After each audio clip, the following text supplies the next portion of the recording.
Bismillahirrahmanirrahim. How are you, my dear students of class 7? I am well. I hope that you are also well by the grace of Almighty Allah. I am free from COVID-19. I think you also free from COVID-19. I am maintaining health rules. I think you are also maintaining health rules.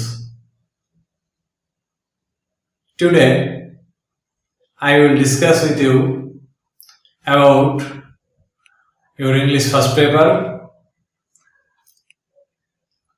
Unit 9, Lesson 3, page number 101, and the topic is the greenhouse effect. For the weaker students, I will describe it in Bengali. দুর্বল ছাত্রছাত্রীদের বোঝার সুবিধার্থে সবার আগে আমি বাংলায় এই টপিকসটা নিয়ে আলোচনা করব বা এখন করছি। গ্রিনহাউস এফেক্টটা বর্তমান সময়ে খুবই আলোচিত একটা বিষয়। সো তোমাদের জন্য এই গ্রিনহাউস এফেক্ট এই বিষয়টা বা এই লেসনটা অত্যন্ত প্রয়োজনীয় একটা লেসন, এবং এই লেসনটা অত্যন্ত ইন্টারেস্টিং একটা লেসন। তোমাদেরকে আজকে আমি তোমাদের যে unit 9 lesson 3 page number 101 the greenhouse effect, এই লেসনটা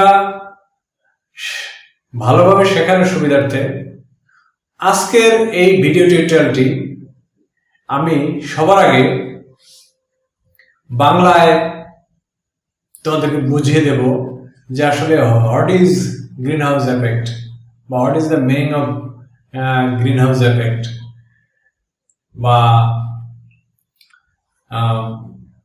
গ্রিনহাউস এফেক্ট আসলে কিভাবে হয়, এটার প্রতিক্রিয়াই বা কি, এটার ফলে আমাদের ভবিষ্যৎ পৃথিবীটার কি অবস্থা হতে পারে, এই ব্যাপারে আমি তোমাদের সাথে আলোচনা করব। তো ডিয়ার স্টুডেন্টস, সুপ্রিয় ছাত্রছাত্রীরা, তোমরা মনোযোগ দিয়ে শোনো। গ্রিনহাউস হলো আসলে একটা গ্রিন সবুজ হাউস হলো ঘর। গ্রিন হাউস হলো সবুজ একটা ঘর। এখন এখানে একটা কিছু স্টুডেন্টরা একটা মিস আন্ডারস্ট্যান্ডিং এর ভিতর পড়ে যে আসলে গ্রিন সবুজ হাউস ঘর, তাহলে গ্রিন হাউস সবুজ ঘরের যে ইফেক্ট এটা আসলে কি, এটা কিরকম। তো গ্রিন হাউস কে আসলে আমাদের পৃথিবীর মানুষরা গ্রিন হাউস কে বলা হয় এক ধরনের কাচের তৈরি এক ধরনের ঘরকে বলা হয় গ্রিন হাউস। সেখানে তাপমাত্রা নিয়ন্ত্রণ করে বিভিন্ন ধরনের শাক সবজি বা অন্যান্য প্ল্যান্ট রোপণ করা হয়,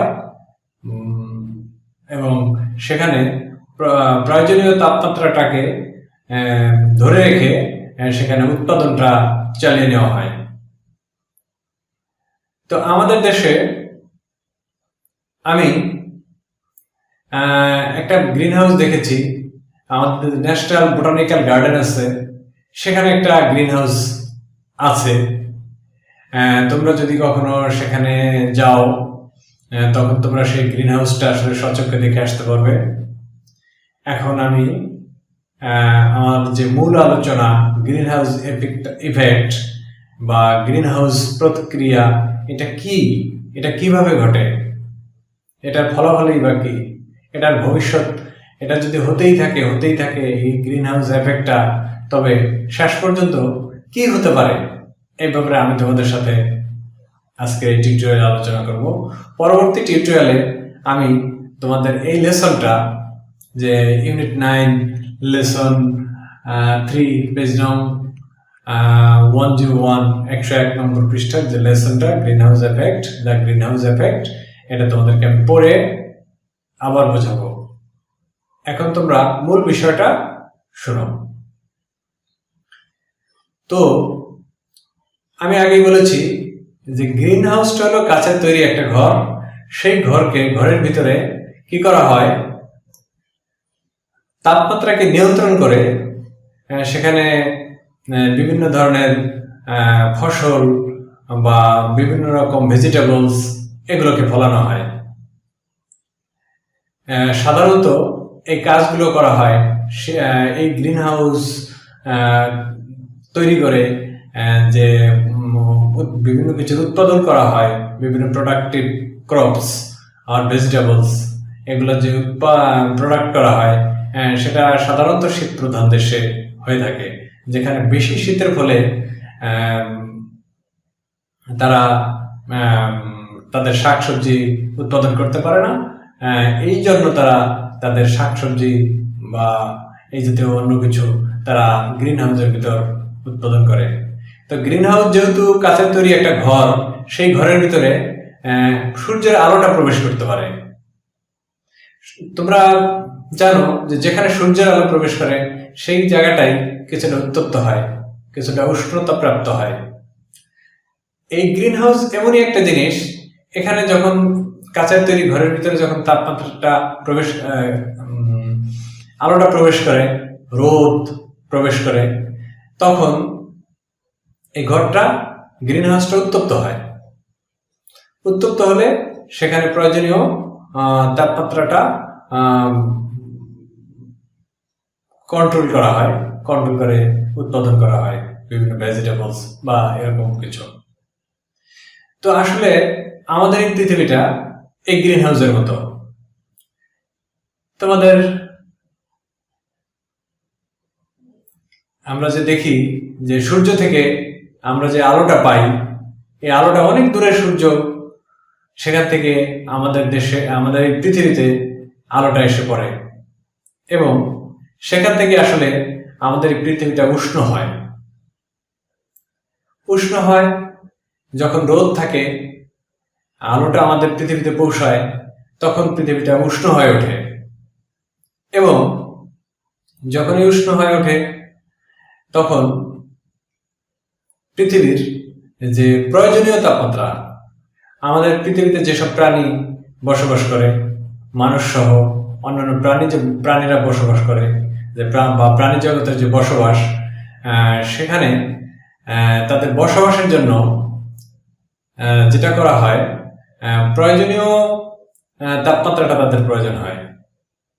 এই তাপমাত্রাটা যখন বিভিন্নতা হয়, তাপমাত্রা বেশি হয় কোথাও বা কম হয়, সেখানেই একটা বিপত্তি ঘটে, সেখানেই পরিবেশের একটা বিপর্যয় ঘটে। এখন আমরা দেখব যে আসলে কিভাবে এই সূর্যের আলোটা আমাদের পৃথিবীতে গ্রিন হাউস এফেক্ট ঘটায়। তোমরা অবশ্যই জানো যে আমাদের বাতাসে, আমাদের পৃথিবীর বায়ুমণ্ডলে বাতাসের ভিতরে কার্বন ডাইঅক্সাইড আছে। আমাদের যে কার্বন ডাইঅক্সাইডটা, বাতাসের ভিতরে যে কার্বন ডাইঅক্সাইডটা থাকে, এই কার্বন ডাইঅক্সাইড আমাদের মহান সৃষ্টিকর্তা আল্লাহ তাআলা আমাদেরকে প্রয়োজনীয় কার্বন ডাইঅক্সাইডটা এই পৃথিবীতে তিনি দিয়ে দিয়েছেন। কার্বন ডাইঅক্সাইডের একটা ধর্ম হলো যে সে তাপকে শোষণ করতে পারে। তো যে যদি প্রয়োজনীয় পরিমাণ কার্বন ডাইঅক্সাইড থাকে আমাদের বায়ুমণ্ডলে, তবে সে ঠিক প্রয়োজন মতোই তাপটা শোষণ করে রাখবে। যদি প্রয়োজনের কম থাকে, তাহলে তাপটা সে প্রয়োজনের কম ধরে রাখবে। আর যদি অনেক অনেক বেশি কার্বন ডাইঅক্সাইড হয়ে যায়, তখন আসলে সেই কার্বন ডাইঅক্সাইডের যে অনুপরমাণুগুলো, এগুলো কি করবে, অনেক বেশি পরিমাণ তাপকে তারা ধরে রাখবে, এই কার্বন ডাইঅক্সাইড। আমরা অনেকে মনে করি যে এই কার্বন ডাইঅক্সাইড গ্যাসটা আসলে অনেক ক্ষতিকর। হ্যাঁ, কার্বন ডাইঅক্সাইড গ্যাসটা আসলেই ক্ষতিকর, কিন্তু কার্বন ডাইঅক্সাইড গ্যাস যদি এই পৃথিবীতে নাই থাকতো, বা কোনো কারণে যদি আমাদের এই পৃথিবী থেকে সকল কার্বন ডাইঅক্সাইড গ্যাসকে তুলে নিয়ে যাওয়া হয় বা এরকম ব্যবস্থা করা হয়, তখনও কিন্তু এই পৃথিবী টিকবে না, পৃথিবীর প্রাণী জগৎ বাঁচবে না। তো প্রয়োজন, যতটুকু আমাদের প্রয়োজন ততটুকু কার্বন ডাইঅক্সাইড আসলে আমাদের প্রয়োজন, ততটুকু কার্বন ডাইঅক্সাইড আমাদের বাতাসে থাকা দরকার। এখন আমাদের দেশে গাছপালা কাটা হচ্ছে, প্রচুর পরিমাণে গাছপালা কাটা হয়। আমাদের দেশে না, আমি সারা পৃথিবীর কথাই বলবো যে সারা পৃথিবীতে নির্বিচারে গাছপালা কেটে ফেলা হচ্ছে। তোমরা জানো যে গাছ অক্সিজেন ত্যাগ করে এবং কার্বন ডাইঅক্সাইড গ্রহণ করে।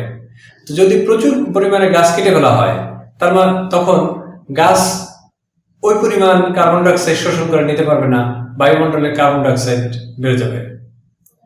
এছাড়া বিভিন্ন ধরনের মিল, ফ্যাক্টরি প্রচুর পরিমাণে বাড়ছে, শিল্পায়ন হচ্ছে, গাছপালা কেটে ফেলা হচ্ছে, সেখানে অনেক অনেক বড় বড় ভারী শিল্প কারখানা তৈরি করা হচ্ছে, সেখান থেকে ধোঁয়া বের হচ্ছে, বিভিন্ন বর্জ্য পদার্থ বা ওয়েস্ট ম্যাটেরিয়ালস এগুলো বের হচ্ছে, সেখান থেকে প্রচুর পরিমাণ লট অফ কার্বন ডাইঅক্সাইড, প্রচুর পরিমাণ কার্বন ডাইঅক্সাইড বাতাসের সাথে মিশে যাচ্ছে।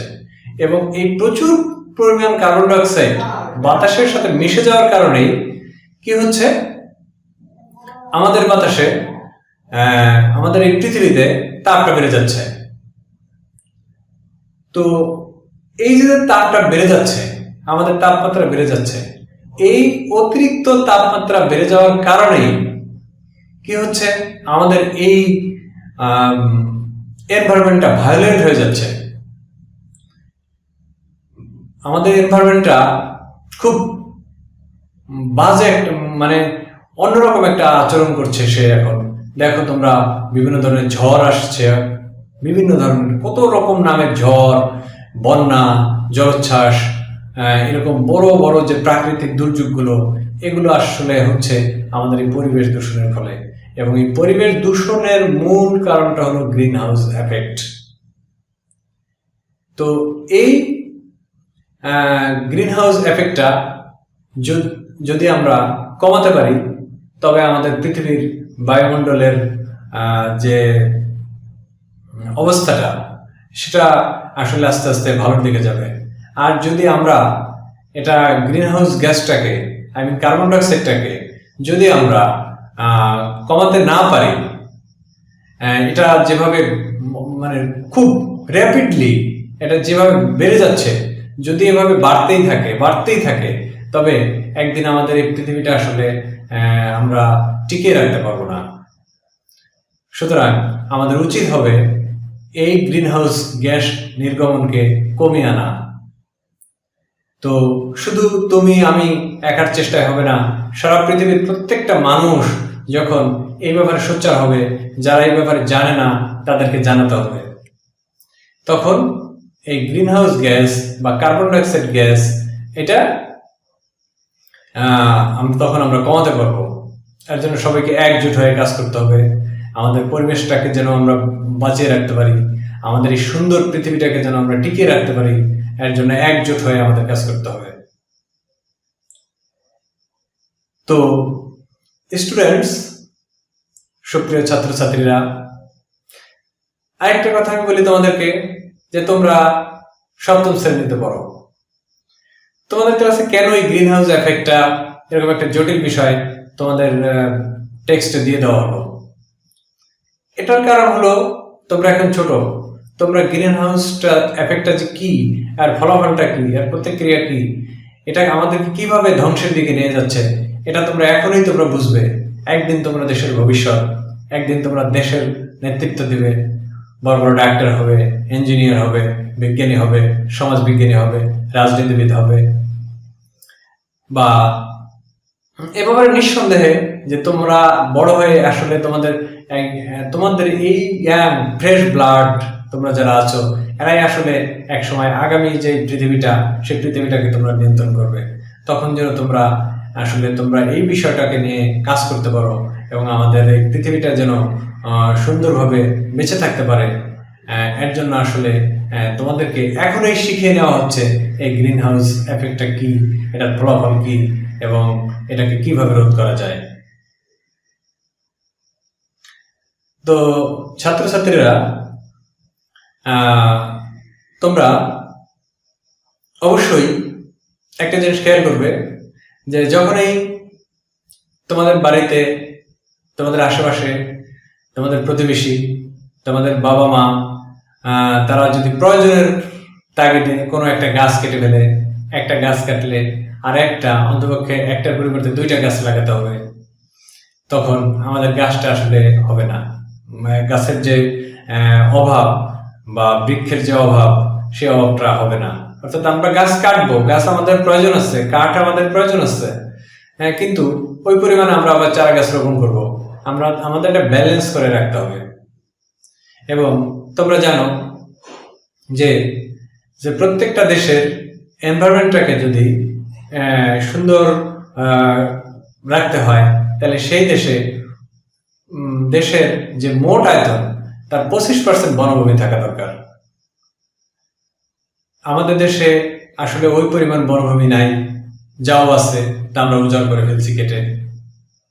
এরকম শুধু আমরাই না, পৃথিবীর বিভিন্ন দেশের মানুষ এরকম নগরায়ন করে, গাছপালা কেটে নগরায়ন করছে এবং পরিবেশটা নষ্ট হয়ে যাচ্ছে, গ্রিন হাউস গ্যাস বেড়ে যাচ্ছে এবং পৃথিবীটা আস্তে আস্তে খুব খারাপ পরিণতির দিকে যাচ্ছে। তো ছাত্রছাত্রীরা, তোমরা বুঝলে যে আসলে গ্রিন হাউসটা কি, গ্রিন হাউস এফেক্টটা কি, কিভাবে ঘটে। তো আমি আগেই বলেছি, তোমরাই আগামী পৃথিবীর ভবিষ্যৎ, আগামী পৃথিবীকে তোমরাই বিনির্মাণ করবে। তোমরা এখন থেকেই সচেতন থাকবে এই গ্রিন হাউস এফেক্টের ব্যাপারে, যেন আমাদের সুন্দর পৃথিবীটাকে আমরা বাঁচিয়ে রাখতে পারি, সুন্দর রাখতে পারি। আমাদের যে এই টিউটোরিয়ালটা, আমি তোমাদের সাথে যে টিউটোরিয়ালটা দিচ্ছি, ভিডিও টিউটোরিয়ালটা দিচ্ছি, সেই টিউটোরিয়ালটা প্রথম টিউটোরিয়াল গ্রিন হাউস এফেক্টের উপর। এরপরে যে টিউটোরিয়ালটা দেবো সেটা আমি আগেই বলেছি যে তখন তোমাদের এই যে ইউনিট 9 লেসন 3 পেজ নম্বর 101 বা 101 পৃষ্ঠার যে দ্য গ্রিন হাউস এফেক্ট আছে, এটা আমি তোমাদেরকে পড়ে শোনাবো, বোঝাবো। এবং আমি যে এই যে গ্রিন হাউস সম্পর্কে তোমাদেরকে যে আলোচনাটা করলাম তোমাদের সাথে, বা যে আলোচনাটা করলাম, যদি তোমাদের কোথাও বুঝতে সমস্যা হয় তোমরা কমেন্টসে আমাকে জানাবে।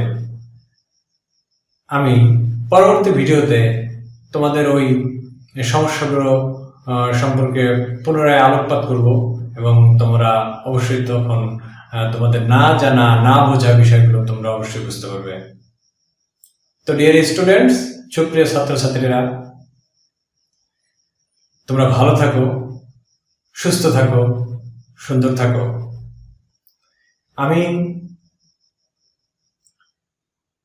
স্বাস্থ্যবিধি মেনে চলছি, তোমরাও স্বাস্থ্যবিধি মেনে চলো। এই কামনায় আজকের মতো বিদায় নিচ্ছি। আল্লাহ হাফেজ।